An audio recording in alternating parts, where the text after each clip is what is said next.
Okay, you want to learn how to be cool. You want to come in and you want to just be that guy. Okay? And I'm that guy. Let me be honest with you, I am that guy. There's this one girl and I was sitting with my friend having lunch and she just came up to me and she was saying, hey, you're going to come here this week and da, da, da. I'm getting, reached out to by a woman. It's a beautiful thing. But I'm going to show you how to be cool. Now the very first thing you need to be cool is you've got to be strong. So you can see I've got my massive forearms. And that helps me to be cool. Because yes, you can insult me, you can think I'm an idiot, you can think I'm wasting your time, I'm not telling you anything useful. But at the end of the day, I'm strong and you can't take that away from me. So you want to be cool, you got to be strong. Step one. But step two, you got to have an interesting quirk. Like you need to have something interesting about you. For example, I can pen tap. Say hey, say ha, whatever. So for example, let me teach you how to pen tap. Now I'm going to take one pen. Here it's very easy. You see the white body and you can see the green base. What you do with the white body, if you hold it like this, you can tap it down. That makes the snare. And if you take the tip and you tap it like this, tap, tap, tap, that's your hi-hat. And then hitting your palm on the table like this is your kick. So you can go kick, hi-hat, snare. Kick, hi-hat, snare, hi-hat, kick, hi-hat, snare. You've got a beat now. Now you can keep this going and you can go a bit faster. Hey, ha, hey, ha. This is a beat and I don't know how I'm going to rhyme. Kick, snare, hi-hat. Again and again. You need to have something interesting. Okay? What you can do from there is you can double it up. So you can go hi-hat, kick, hi-hat.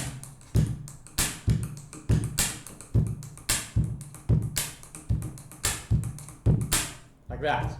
Now, imagine you're chatting with a lady and you're chatting up your girlfriend, you have your pen, you're writing down notes. Okay, yes ma'am, okay. So you want a Louis Vuitton bag and you also want to go to the Maldives in summer. Okay, and for now, where would you like to go for your restaurant? Okay, perfect. And how many children you want to have? Okay, so you're writing down notes and then you go,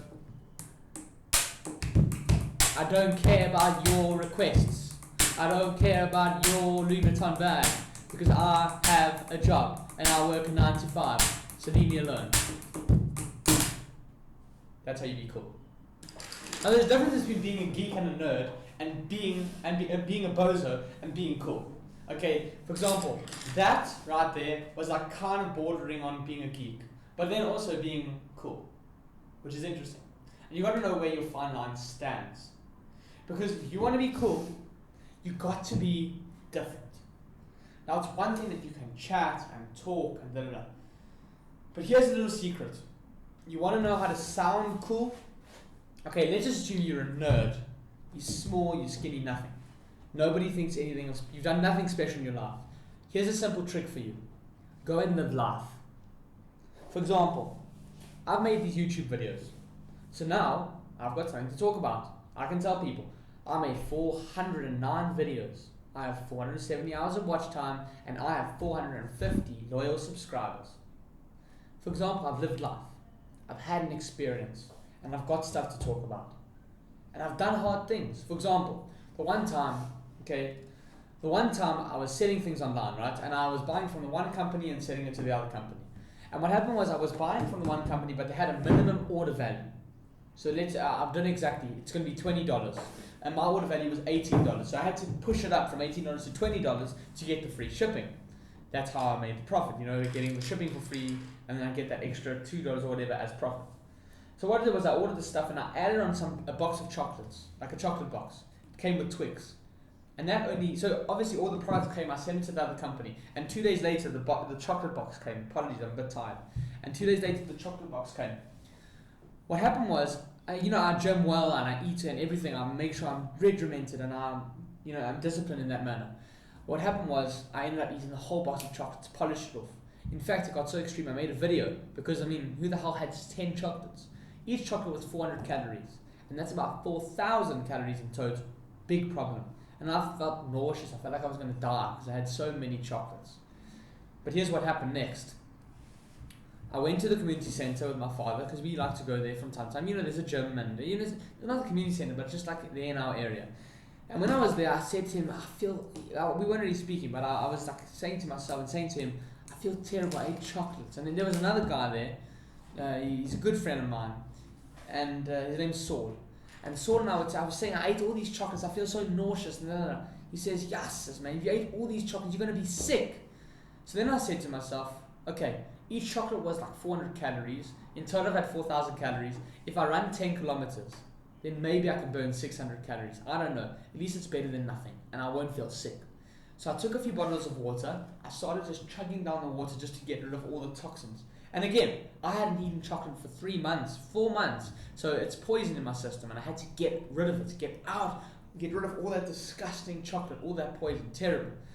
Next thing, I went to the field. I worked out. Okay, this long side is 300 meters or 200 meters. This other side is 200 meters. And in total, it's going to be like 300 meters for the whole field.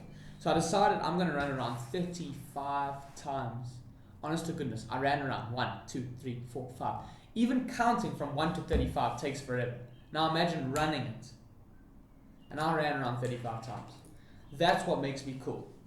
Okay, coming back to how to be cool. You have to have a life that's worth telling. What did Winston Churchill say? We shall fight them on the land, we shall fight them on the beaches, and we shall never surrender. My favorite quote from him. Of course I could be paraphrasing here, I'm paraphrasing. We shall fight them on the land, we shall fight them on the beaches, and we shall never surrender. And I shall never surrender. But the point is, Winston Churchill could only say that because he was the Prime Minister of Britain. He was part and parcel of the entire military structure. The amount of stress that man was under, no wonder he was smoking cigars and ended up with bipolar. No wonder. Because the amount of stress and agony and angst that he was forced to deal with, soldiers dying, family issues, population managing, keeping them all happy and goal-oriented to the end of the war. So if you want to be cool, you got to have a life that's worth telling. And that will give you your personality.